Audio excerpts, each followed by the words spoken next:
Hey everyone, welcome back to the channel Physics Surgery, and we are going to continue with the solutions of some of the typical and very nuanced problems of JEE Advanced 2019 paper. And as I said in the previous video, solving the previous JEE question papers right from the last year, maybe up till the last 15-20 years, is going to be the alpha and omega of your preparation. That is the beginning and the end of your preparation. Until unless you do your previous JEE papers, your preparation is not wholesome and not complete. You won't get an idea of what kind of questions are asked and what is expected of you in the exam situations and how you're supposed to build up towards that in your preparation. Okay, so in this cutthroat competition, having a good knowledge of what kind of questions are being asked at what level and what is the type of model of the questions that are being asked is a very important commonsensical thing to have at your mind. Okay, so without much further ado, let me present to you another question from the 2019, that is the latest paper. So this is the question from collisions chapter. A small particle of mass m moving inside a heavy, hollow and straight tube along the tube axis undergoes elastic collision at two ends. In case you want to do it on your own, just pause the video here, try it out for 3 to 5 minutes and then come back to the solution. Okay, right.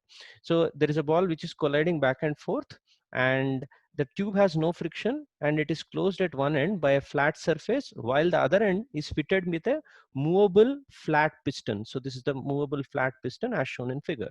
When the distance of the piston from the closed end is L is equal to L naught initially, the speed of the particle going back and forth is V naught.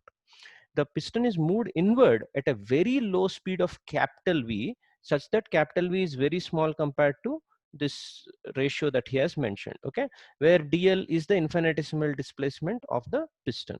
Which of the following statements is or are correct? Okay, he has given 4 statements. As always, you have to check in a more than one correct answer type whether all 4 statements are different kind or some of them are related. At times what they do is they give this two statements same thing with different value. Such type of questions are easier to answer because for one go you can eliminate one of the options, but here you could see all 4 are different. That means it takes more time to solve such a question. Okay, so there is a talk about kinetic energy when the piston moves by half the distance, and each collision the particles or speed increases by some value because the moving piston is there. Then there is a talk about a dl versus dv kind of a relation, and also the rate at which the particle strike the piston. Okay, now the thing is, first what I'll do is I'll show you the solution that is available on internet provided by many institutes, and it's a very good solution but slightly lengthy one. And then I'll try to give you an alternative way in the exam situation. If you are composed enough and good concepts you have, you will be able to quickly calculate through the solution. So it's not a trick, it's not a shortcut. We shouldn't insult it like that. It's actually having a smart analogy of a different topic. Some of the subscribers might be already getting an idea because I have done an old video on this similar concept, and I will provide the links to the 2 videos. Actually, I've done a similar problem with part 1 where I gave you the mechanics solution, and part 2 I'll reveal what is the analogy I'll use. Okay, some of you might have already guessed it. Okay, so here is the before we go, right, I think after each collision with the piston the particle speed increases by 2v is a known result, right? Remember, if a moving wall is there and a particle hits it, then with respect to the wall the particle should reverse its velocity, right? And therefore when you get out of the wall, then the particle speed should be v plus 2v in the leftward direction, right? So this seems to be a pretty easy solution that you can get easily. Okay, and the rate at which the particle strikes the piston, I think the rate is given by the time duration between 2 successive collision back to the piston. So it has to always travel a distance 2l, and it does so with the speed v at this instant. Then for time duration is 2l divided by v, and therefore the rate means the frequency should be inverse of the time, and therefore the answer for this should have been v divided by 2l. So I think B and D would have been easily solved. The more difficult part you would see when I show the solution using mechanics is the A and C. Okay, so we have done with B and D. B is correct answer, D is the wrong answer. So let's see with A and C what is the solution that is usually given in mechanics. Okay, so I would not go through this entire solution because I would leave you, take a snapshot, try to go through this. And because I have done another video using a similar logic, I'll leave the link in the description for the mechanics solution, and also the part 2, which is the analogical solution, in the description below. So please go through that problem also. It's very interesting. And all this was explained in that particular problem. Okay, so let's go ahead to the analogy. So can you solve this quickly using an analogy from a different chapter? Answer is yes. And the chapter is thermodynamics. Because there are collisions back and forth, and the collisions are elastic in nature, you can recollect that this similar logic is applied when a piston and a gas system are taken into account. Okay, only difference you should understand is our challenge is only one dimensional in nature, where the ball is moving back and forth. So you can imagine that it is in a container where only x velocities are allowed. Okay, assume this is x-axis. Whereas in the actual ideal gas, the gas molecules can move randomly in all directions. And if it is monatomic gas, you should think that the degrees of freedom, which I wrote it as F, would be 3 in ideal gas situation. So if this is 3, then the value of CV in that system should be 3R by 2. And the value of gamma, therefore, is Cp by Cv in this ideal gas situation would be 5 by 3. This is a known thing. Let's also apply that logic to an equivalent one-dimensional gas. Assuming our the ball that is moving back and forth is kind of a gaseous molecule, and assuming there are many such molecules moving back and forth, so that I can apply kinetic theory of gases. Okay, so all this, some of you might be recognizing this slide, was used also in that analogical solution. So the part 2 of already done video is in the link in the description. So part 1 mechanics solution, part 2 and the analogy of KTG solution, more elaborately explained, is in the description below. So please kindly go through it in case you have not watched it. In case you have already watched it, you will understand what I'm trying to tell very quickly. Okay, so what's the difference? From degrees of freedom being 3 in ideal gas, our one-dimensional gas would be related to a degree of freedom only 1, because only x-axis is there, right? And CV is FR by 2. F in this ideal gas situation would be 1R by 2. Therefore CP, which is an addition of R to it, would be 3R by 2 in this world, a one-dimensional world.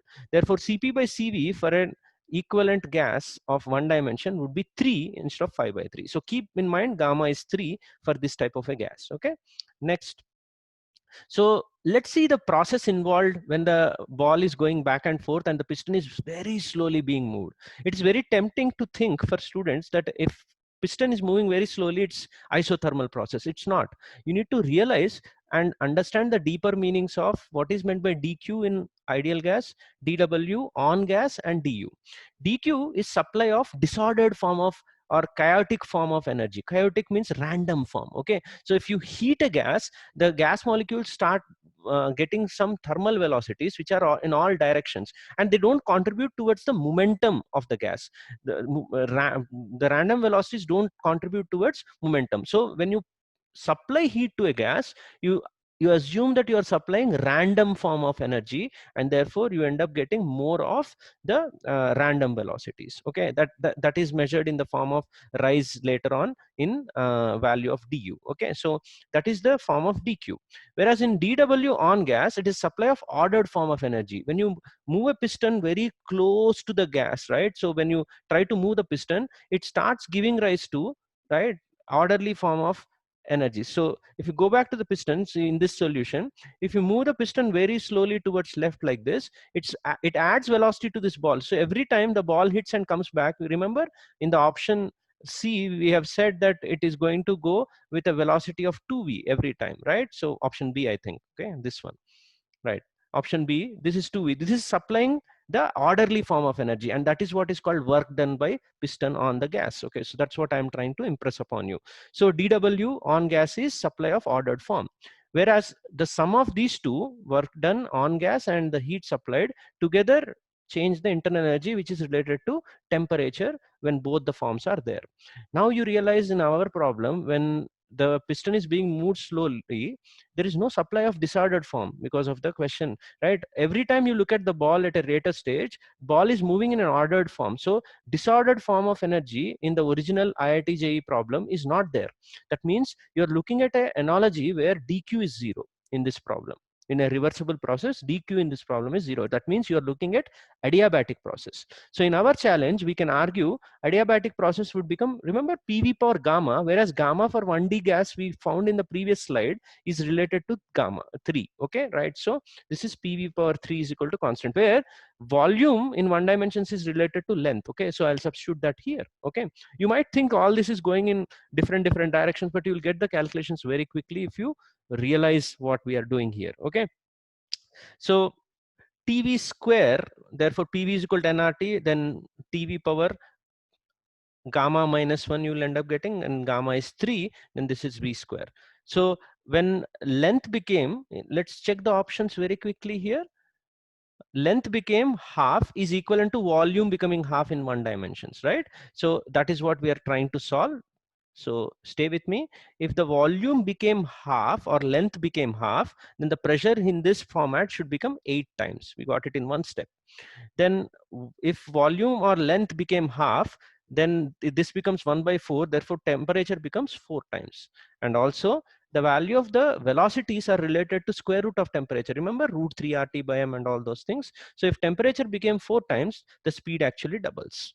Okay, so all these are found out very immediately without any integrations. Okay, right, which is the case in case of a mechanics solution. So you can go on to write that TV square is related to, in this world, when I substitute L, TL square equal to constant. Okay, so if TL square is constant, dt by dt plus 2dl by L, I have differentiated because in option C he is requesting for small variations, equal to 0. Here we have already seen that the velocity is related to square root of temperature. So I borrow that the dt by t should be 2 dv by v. Simple error analysis. Okay, so 2 gets cancelled. You'll get dv is equal to minus v dl by L. That means a decrease in velocity is v times of dl by L. So we got both the results where you saw velocity doubles, therefore kinetic energy becomes 4 times, and this is the fractional change in the velocity. So let's go back and check the options. Okay, so option A, you could see that he has given the kinetic energy increases by a factor of 4, right? So that means it becomes 4 times. So therefore answer A is correct. Okay, after each collision with piston, the particle increases its speed by 2b. That is also perfect.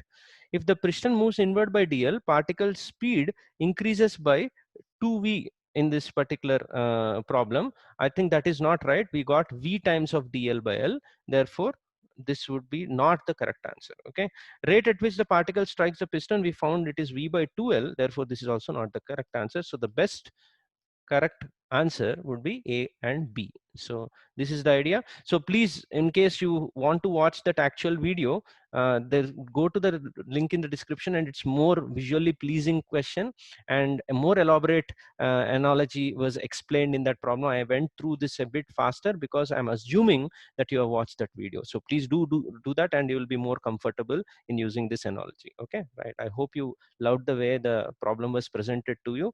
And if you want to go through the other important series, there is Pathfinder Solution series, link is in the description below, and Olympiad Workout series, where previous Olympiad problems and other famous challenges have been worked out and original problems are presented. AITS Select series is also going on, where we pick up the questions from different institutes, famous institutes, question papers, and even select problems to enhance our understanding of physics. And Resolved series is a very famous series of this channel, where we resolve the major doubts of the brilliant students which are generally arised and textbooks don't answer them. We try to, and also in some cases textbooks have some mistakes and we try to address them. So there are quite a number of resolved problems we have already done in this. This is a big series that has already happened. So if you're new to this channel, try to surf through the playlist of these series, which I placed in the links in the description below. Okay, so please do like, share, and subscribe to my channel. We'll continue our JEE Advanced Solution series. Keep commenting on which questions. I have already received some of the comments. I'm working on them. So please do keep commenting on good questions that you want me to discuss, ambiguities or conceptual ideas or analogies, how to solve them faster in exam times. All these tips would be very, very helpful for your preparation. Okay, so see you in the next video.